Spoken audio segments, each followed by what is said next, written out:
When it comes to owning a firearm, many people want something compact yet powerful, making short-barreled rifles highly attractive. But have you ever wondered how you can legally own an SBR? Though SBRs are unique firearms, buying one is not exactly a piece of cake. It involves several regulations and paperwork to ensure compliance with federal laws. So are you interested in adding an SBR to your collection? Join us today as we explore each step that will help you understand the requirements better and make your journey to owning an SBR as smooth as possible.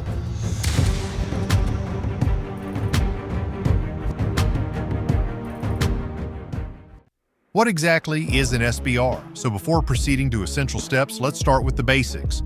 What exactly is an SBR? It's a small and compact firearm that has the power and accuracy of a full-sized rifle. But in order to call it an SBR, it should have a barrel length shorter than 16 inches, which makes it compact enough to easily handle in tight spaces without sacrificing power. In addition, the overall length of the rifle needs to be at least 26 inches long to qualify it as an SBR. Have you ever imagined that these little powerhouses could be easily involved in illegal activities? What if they fall into the wrong hands that could lead to dangerous misuse? That's exactly why these rifles have been placed under strict regulation and are not easily available to general public. So, before you can legally own an SBR, you have to go through a special process which might feel like a hassle, but it ensures that they are not used for illegal purposes. Essential steps: eligibility. So do you want to build your own SBR? Or do you want to buy the one that is already manufactured as an SBR straight from the factory? Determine your purpose, as there are two main routes to legally owning a short-barreled rifle, each with its own process.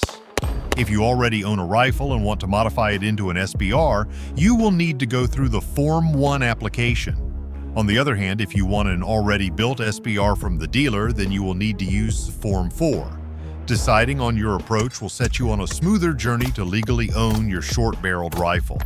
These processes involve submitting the application to the ATF, along with the fingerprints and a passport-style photo for a criminal background check through the FBI's database, making sure you don't have a history of criminal records or domestic violence charges. The entire process can take several months, as ATF wants to make sure these SBRs fall into the right hands. And yes, the age also matters here. You should be at least 21 years old to purchase an SBR from a licensed dealer. However, if you want to make an SBR yourself, the minimum age is 18. These are the age limits set by the government, as SBRs are high-risk firearms due to their potential for concealability, so restricting these to people only that are mature and responsible enough to handle them safely. What's your choice? So, have you decided on how to move forward with owning an SBR? If you are looking to buy a pre-manufactured one, there are many manufacturers that legally produce SBR, so buying one means you are getting a fully assembled firearm that is ready to use right out of the box. This route can save you time, as there is no need for modification at your end, but in order to get this, you have to pay a price that is a bit higher for the convenience you are getting. However, you need to be patient, as the process can take anywhere between months to over a year. On the flip side, if you are a person who wants to customize their own firearm and already own a rifle or a pistol you love, converting it into SBR is an ideal choice. Do you have any specific length in mind? Or do you want to add any specific grip you love? You can easily do it by building your own SBR. This involves submitting a Form 1 to the ATF along with your fingerprints and passport photos. Once your application is approved, you can convert your existing weapon into your short-barreled rifle, but you have to make sure every modification you think of follows ATF regulations, and you are good to go when converting it into an SBR. This option is more affordable as you already own a firearm and can choose cost-effective parts in your price range to modify it, making it a budget-friendly way to create a custom SBR. So, are you already excited about the DIY process? ATF form. So if you have chosen to start from scratch and want to customize the existing firearm, let ATF know by submitting Form 1. All you need to do is tell ATF about the firearm you are going to modify and its model number by filling out the form. Once you get the green signal from them, you are all ready to turn your weapon into an SBR. However, if you are not creative enough to customize it and want to move forward with a factory-made option, fill out Form 4. It has everything ATF needs to verify from you. Once you get the approval, ATF will transfer the firearm to your name and the SBR will be ready to use with no further modifications. With either of the forms, you also need to submit your fingerprints and passport photos so ATF can verify your identity, making sure only you can handle the SBR. For fingerprinting, you need to get them professionally done and submit 2 copies that are clear and readable. Similarly, the passport photos must be recent that clearly shows your face.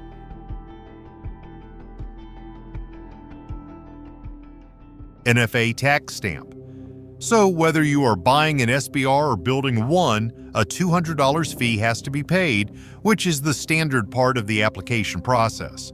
This sounds a bit expensive, but it's necessary and can't be avoided. However, this tax stamp is worth the investment when you are able to enjoy your SBR to the fullest. The best part is that there is a one-time fee for each firearm you buy. Once it has been paid and you get the approval, the SBR is yours. There are no additional costs like annual renewal fees, etc. The tax stamp remains valid for as long as you own that firearm. Enjoying your SBR and want to create more? Get ready to pay $200 for each new addition and add more firepower to your lineup.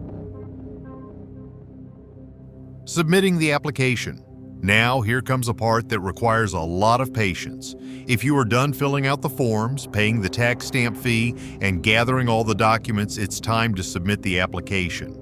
Know that your application has to be thoroughly reviewed by the ATF, so it can take some time.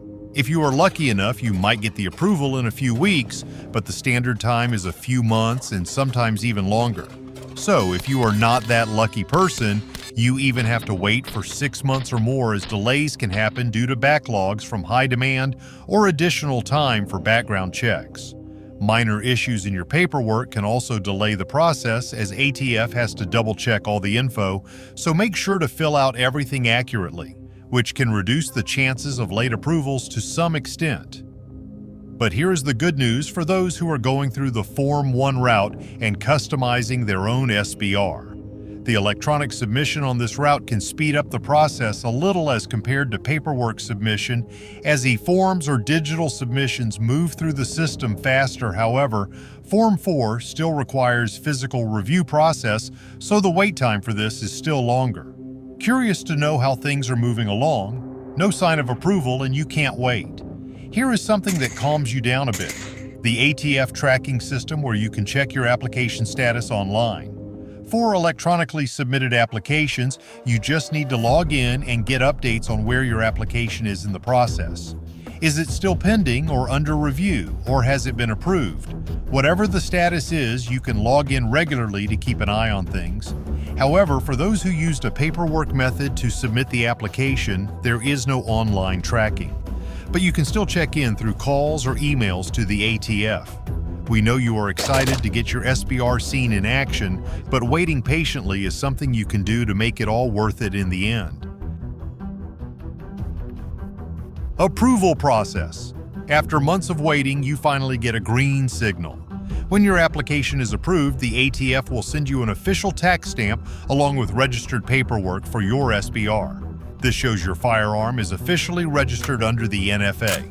Keep it safe, as it's proof that you are legally an authorizer of this firearm. To keep it safer, you must make a few copies and store the original one at home, which reduces the risk of damaging or losing this important document. Make sure to keep the copy with you whenever you are using or carrying your SBR. You may ask to show at any time. Just keep the papers handy and you will be all set to enjoy your SBR legally. So getting your SBR legally requires a lot of attention and patience. Although it's a lengthy process, it protects you from penalties so you can enjoy your SBR more confidently. That's a wrap to our video today. Thanks for joining us. Take care.